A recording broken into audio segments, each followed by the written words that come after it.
And welcome back, folks. This is the Appraiser Coach Podcast. My name is Dustin Harris. I am your host. We're sponsored today by OREP Insurance, in the process now of getting ready to renew my E&O insurance, and I know it will be a breeze with OREP. Go to orep.org for more information. That's orep.org. Also sponsored by Alamode Software. Been using Alamode for over 20 years, and you can find out more by going to alamode.com or 1-800-ALAMODE. And finally, we are sponsored by Datamaster. Datamaster right now is offering a 14-day free trial. You can go to datamasterfreetrial.com/coach to hear more about it. Once again, datamasterfreetrial.com/coach. Well, folks, becoming a regular on the program here, which I'm grateful for, a good friend of mine, Mr. Tim Andersen out of Florida. Welcome back to the program, Tim. Justin, thank you. It's good to be with you again. It's always a pleasure to have you. Mr. Andersen is an MAI. He's a regular on the program. He spells his name with an E. I found that out through the hard way. Actually, I knew that, but anyway, it's kind of an inside joke with Tim and I. I misspelled his name on YouTube, though I'm going to blame that on my marketing guy. But he'll blame it back on me because I think I mistitled the audio stream. So, but I do know that your name is spelled S-E-N, not S-O-N. But we do need to note for today's program that Tim is a USPAP instructor because I think it's important that we know that getting into the topic today, as you will find out. There's a reoccurring theme these days, Tim, that I kind of want to tackle here today, and it has to do with there's a lot of information out there. I really want someone like you who understands USPAP to help me with this issue about confidentiality. Okay. So Tim, if I can get somebody on the line who can help you out. Set this up for me. Why are we talking about this? What is the issue that keeps coming up over and over and over again? Well, from a standpoint of confidentiality, Dustin, the question arises: what is confidential and what is not confidential? For example, you go measure the house, and you measure the house to be 1,957 square feet. Okay. Now, is that confidential? And as far as I'm concerned, no, it isn't, because it's essentially public record. Even if the public record doesn't show 1,957, that is still, it's a fact. The house is sitting there. It's a fact. Okay. And facts cannot be copyrighted. Facts like that are available to the public. Whereas when you say the house measures 1,957 square feet, it's got carpet, it's got drapes, but it has a functional problem with there's only one bathroom for 4 bedrooms, that's confidential because you have developed that as part of your analysis, or I should say, part of your analyses. Okay. And you develop that by finding 4-bedroom, 3-bath houses and 4-bedroom, 2-bath houses, and finding that even though they all might be more or less the same size, they sold for more than 4-bedroom, 1-bath houses because that's not what the market wants. Okay, so obsolescence is part of your analysis, and that would be confidential. I want to back up to something you said earlier and maybe challenge it just a little bit. Not necessarily challenge you, but just challenge the understanding in general of confidentiality, because, you use the example of square footage, for example. But, my question is, well, yeah, but I came up with that square footage based on my personal inspection. And let's say that the county says that it's, 5,500. 5,500 square feet, but I come up with 5,550. Is it confidential? Because, the public record is saying one thing, but the only way I knew that it was 5,550 is because I personally measured it. Right. That is part of the analytical process behind any residential appraisal. I don't discount that or debate that for a second. But the point is, the house is sitting there. Anybody can walk up to the owner and say, "Hello, may I come on your property and measure your house?" Okay. All right. Now, the owner can say no. Sure. But the point is that is not something that is, for example, confidential as would be if you were to find out that the owner were, say, declaring bankruptcy. Okay. And that you might consider confidential. You might consider that to be nothing at all. Right. You don't have to believe the property owner. but that is not something you would most likely put in your appraisal, and that is definitely something you wouldn't say to anybody else, because that could be considered slanderous. Right. Well, and which brings me to another question. As you know, I appraise in a very high-end area of Jackson Hole, Wyoming, which has many celebrity homes over there. And I have appraised celebrity homes, and I might, say I'm out with a friend, and I might mention that, and that friend says, "Oh, really? Who?" I assume I would be breaching confidentiality if I say, "Oh, well, so and so of such and such TV show," right? Well, if the house was owned in the name of a corporation, and the corporation had nothing to do with that particular celebrity, possibly, or if you were contacted by the celebrity's agent and said, "Do not mention the celebrity's name in the report," okay, yes, that would be a violation of confidentiality. However, if the celebrity owned it in his or her own name, and that was part of the public record, no, it wouldn't be a violation of confidentiality. To say that I had appraised, now let me ask you a question, because this is an actual thing that happened to me. I appraised, about a year and a half ago, I appraised a celebrity's home, and it was for a foreclosure situation. I would assume that celebrity would not want that to be known. Right. Now, the celebrity's financial status is not public record. Right. And to give out the celebrity's financial status is most likely confidential and could be considered slanderous if it brought defame to the particular celebrity. Okay, perfect. Okay, that's what I thought, and that's kind of what I was digging for. So let's talk about what USPAP actually says about confidentiality, because I think there is a lot of misunderstanding out there about confidentiality. What does it actually say about confidentiality? Well, it says basically you must keep confidential stuff that the client tells you to keep confidential, and notice it says and, not or, and that is not available from any other source. Now, let's go back to the celebrity. You've appraised celebrity homes. I've appraised celebrity homes down here in Florida, and in the one of the first ones I did, it was owned in the name of a corporation. I was contacted by the celebrity's local attorney, who wouldn't use the celebrity's name even. But when I walked into the property, there are pictures all over the place of that particular celebrity. So it was no question who owned the property. Sure. But the attorney said, "Do not use the celebrity's name." Okay, I didn't use the celebrity's name. And then somebody says, "Well, okay, but you have to list the client." Well, if you look at USPAP very carefully, you do not have to list the client in a report. Right. You have to list the client in the work file. And in this particular case, I listed the client as the celebrity's agent, because that's who contacted me. That's where I sent the appraisal. That's who sent the check. Gotcha. Okay, good. So even though I knew who owned it, this was a condo unit, even though I knew who owned it, because that name had never been mentioned to me in an ownership context, I didn't mention it. My client is, Jane Jones, agent to the stars, or some such thing like that. Love it. Okay, so the reason I wanted to have you on, Tim, is, as you know, I watch these Facebook groups online. There's several of them that I belong to. They're appraisers that are, basically, talking to other appraisers. Some of them can get a little negative. That's why we have our own here at the Appraiser Coach side of things. But needless to say, I see a lot of confusion out there. At least what I see as confusion. And maybe it's just me that's confused, which I would not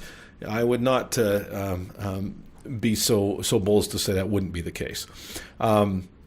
Let's just say this, that there's a lot of information out there, opinion sharing, regarding how information is shared both in office and outside the office. Okay, so I want to take these one by one. Let me give you a hypothetical situation. So, well, it's not hypothetical. I'll just say this: I've heard that an appraiser cannot allow an assistant or even another appraiser in his own office to see a report. In other words, let's say hypothetically in my office, I I have more than one set of eyes look at a report before I send it off. Okay, I'll just tell you, it's not hypothetical. I do that, okay? So in my office, I have other experts that look at my report before I send it out. I think it's helpful for me to catch things, make sure my T's are dotted, or my T's are crossed and my I's are dotted. I simply make sure that there's more than one person that looks at that appraisal report. I have been criticized online for doing that, saying that the receptionists or other appraisers, even within your office, cannot see that report because you've just breached confidentiality. What are your thoughts? Well, first of all, Dustin, I'm never confused because my wife always tells me where to go. So, good. Then from a standpoint of, nobody else in the office can see it because that violates confidentiality, I can certainly see why appraisers would think that way. But as I look at USPAP, I do not interpret the confidentiality rule that way. For example, that would mean that nobody could ever look in the files for comparable data, or, let's face it, we all get data out of the files. If we couldn't, we would constantly having to be reinventing the wheel, right, which is a complete waste of time. So again, while I understand why appraisers would reach that conclusion, I don't. And because you're going to go to other appraisers in the office for help. The other appraisers are aware of the comparable sales. The other appraisers are aware of what you're doing. I mean, let's face it, if you're a partner in an office, you should know every appraisal that comes in there, sure, and every appraisal that goes out, and every comparable sale, and every comparable rental, and you should know what the values are, so that if for no other reason, you can get back to the appraiser and say, let's take a little bit closer look at your adjustments. So again, I understand why an appraiser could say that, but I don't believe that appraiser is correct. Now, from the standpoint of, okay, Dustin, you call me on the phone and say, Tim, I want you to take a look at this appraisal for USPAP compliance purposes, and you send me a copy of the appraisal, and I look over it and I say, Dustin, you may want to rethink your conclusion based on your sales here. I think there's a problem. Now, does that violate confidentiality? Dustin, I can see where that possibly could, quite frankly. Okay. Now, there are ways around that. Number one, your agreement with the client says, I will send this appraisal out for outside consultation. If the client doesn't disagree with that, you're fine. Or if you were to send it to me and ask me to sign a confidentiality agreement that you could keep in the file, I think that would solve the problem. But just to send the appraisal out to, Fred down the street and have him take a look at it, yeah, that might be a problem. Okay, and I want to talk more about that because there's something that's going on, a very common practice in the appraisal industry going on right now that's very similar, but not quite exactly to what you just described. And I want to get back to that after the break. But I first want to remind you that we are sponsored by OREP Insurance. Folks, if you want a company who has your back, OREP does. These individuals understand why E&O insurance is so important. Not only that, but the benefits that come with being an OREP member are incredible. I get on their website on a regular basis and check out their webinars and other goodies that they provide simply because you are an OREP member. Folks, if you are with any other E&O company right now, I implore you to check out OREP. Just go to orep.org. That's orep.org. Or you can call them and check out why you should switch to OREP insurance. Trust me, folks, when you listen to these individuals on the phone, you'll understand that this company is different than other E&O companies. They're different than other E&O brokers. It's OREP Insurance, orep.org. We've talked a lot here recently on the podcast about efficiencies, and there's two ways that I, on a regular basis, almost take for granted how great these efficiencies are in my office. First one is a la mode. A la mode is the software that I've been using for 20 plus years. They've been in business for 30 plus years. They have been helping appraisers for 3 decades to do more efficient and more effective appraisal work. Folks, there's a reason that a la mode is the leader in the industry. And you need to find out why. You need to find out if you should be with a la mode. I guarantee you should be. But if you want to try them out for 15 days free with no obligation, just go to alamode.com/free trial. Once again, it's alamode.com/free trial. Here's what's cool. After 15 days, you can then get on their 10-year price guarantee. For $349 per year for the next 10 years, you will not pay more than one appraisal fee. That's right, one appraisal fee, less than one appraisal fee for an entire year usage of their great software. That's alamode.com/free trial or 1-800-ALL-A-MODE. Finally, we are sponsored by DataMaster. That's the other way that I become more efficient as an appraiser in my office that I take for granted because it's just something normal that we do on a regular basis. DataMaster, freetrial.com/coach will get you to the website, DataMaster, freetrial.com/coach. First thing you want to do, folks, is find out where they are because they are only in certain areas, lots of areas across the nation, but not in all areas. So make sure that they're in your area. If they are, try them out for 2 weeks. I've never heard of anybody that has tried DataMaster's free trial for 2 weeks and then has said, not really for me. Folks, it will be for you. It's incredible. Check them out. Once again, DataMasterFreeTrial.com/coach. One more time, DataMasterFreeTrial.com/coach. And we are back, folks. We are talking with Tim Andersen. He is an MAI, and he's also a USPAP instructor out of Florida. Welcome back, Tim. Thank you, Dustin. It's good to be here with you. Always good to be with you, my friend.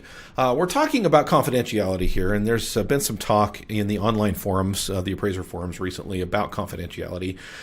And one of the things that I see come up on a regular basis, and I think Tim answered this earlier before we went to the break, is, can we share reports around the office, both data, information, hey, will you check my work? Hey, Mr. Appraiser friend that is in the cubicle next to me, would you look this report over and make sure that I've dotted my I's and crossed my T's? I think that we're probably okay doing that. I would assume we would be. I've even heard people say, receptionists should not even be making appointments. Because then they know that such and such house is being appraised. And I'm thinking, by golly, if you can't even share information with your receptionist or secretary, then we've really got a problem. But the question I want to go to next, and you kind of started to allude to this earlier, Tim. As you know, there's some companies out there that are now doing quality control checks for appraisers. What happens is you get done with your appraisal, you get ready to submit it to the client, but before you do so, you send it off to a company. They may be stateside, they may be overseas, but the purpose of this company is to look over the appraisal, to look over the scope of work, the engagement letter, and make sure that you've done everything that you promised to do. I know that many appraisers utilize these companies and have found great benefit in doing so. Hey, by golly, I'm sure glad I sent it to that company because I would have missed a very major error here that, maybe it's a $50,000 adjustment that should have been a plus, but that was actually a minus and affected value. These are big things. And so appraisers are saying, you know what? I don't trust just my eyes. I trust that I want a proofreader. I want somebody else to take a look at this report. But where are we at with confidentiality on that? Or, I heard a lot of appraisers say you just can't do that. You can't send it outside your office because then you're dealing with a USPAP violation. Dustin, given the way you framed the question, it very possibly could be a USPAP violation. However, I think you could overcome that. I think you could overcome that issue by making sure that when you sent the appraisal report out, part of your agreement with that company included a confidentiality agreement in which that company agreed to keep everything confidential. Gotcha. Now, an appraiser is going to say, well, they mine my data. Right. Well, okay. That may or may not be an issue because, let's face it, your data in the report is public record. Right. So you cannot copyright public record data. Therefore, the company can mine the data absent an agreement not to. So I really don't. While I don't like the thought of that happening, taking public record data from your appraisal and putting it into their database is not a violation of confidentiality. You can't copyright public record data. Then, from a standpoint of someone filling in your report for you, and therefore saving you the time of typing it. Right. Basically, what's the difference between somebody on the other side of the planet doing it and your secretary doing it. Exactly. There really isn't. Now, you might have an agreement, you might have a clause in your secretary's employment agreement saying, this stuff's all confidential and you won't talk anything out of school about what's going on. Okay. But you should also probably have the same agreement with the company on the other side of the planet that cites your reports, too. Bingo. Now, and I must say that as a student of state appraisal boards and their decisions, I have never seen anybody charged with violation of the confidentiality rule in this context before. Okay. And, that's always been my my answer to this as well.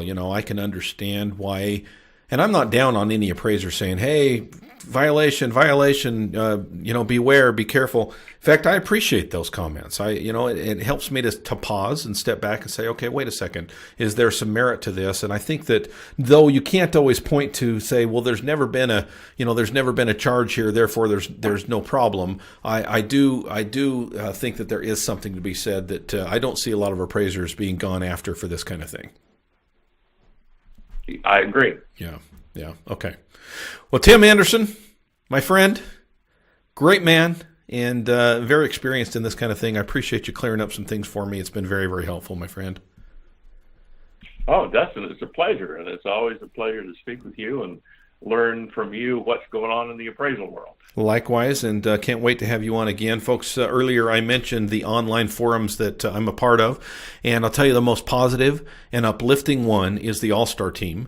As part of the All-Star Team, you not only get the 8-page color newsletter every single month, but you also get access to a private, closed Facebook group, which we only allow positive information there. We share stuff all day long, every day. There's several posts a day on there, appraisers getting on and asking questions to one another.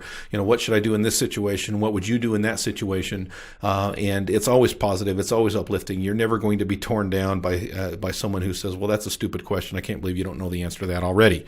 That does not happen in the All-Star Team. Folks, if you want to be a part of the All-Star Team, you can join now for as little as $9.95 per month or $95 per year. Just go to my website, appraisercoach.com, and click on memberships and do the drop-down list into the All-Star Team, and you can sign up right there online. Would love to have you be a part of that.